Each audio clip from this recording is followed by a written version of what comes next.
আসসালামু আলাইকুম everyone, welcome back to my channel dream sprite. আশা করছি সবাই ভালো আছেন। যে যেখান থেকে এই ভিডিওটা দেখছেন সবাইকে স্বাধীনতার শুভেচ্ছা জানিয়ে শুরু করছি আজকের ভিডিও। সিঙ্গারার রেসিপিটা শেয়ার করছি। আজকের ভিডিওতে বেশ কিছু টিপস এবং ট্রিক্স সহ শেয়ার করছি ভিডিওটি। আর পুরো ভিডিওটি ফলো করলে অবশ্যই আপনারা খুব সুন্দরভাবে বাসায় সিঙ্গারা বানিয়ে নিতে পারবেন। সিঙ্গারা বানানোর জন্য প্রথমেই আমি মেজারমেন্ট কাপের 2 কাপ ময়দা নিয়ে নিচ্ছি এবং ময়দার মধ্যে আমি 2 টেবিল চামচ সয়াবিন তেল দিচ্ছি।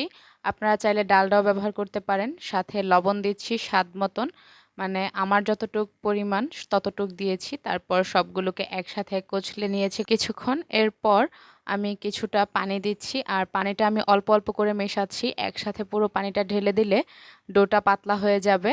কিছুক্ষণ পর পর পানি দেওয়ার কারণে মেজারমেন্টটা ঠিক থাকবে। আর অবশ্যই পানি দেওয়ার ক্ষেত্রে সাবধান থাকবেন, পানিটা যেন রুম টেম্পারেচার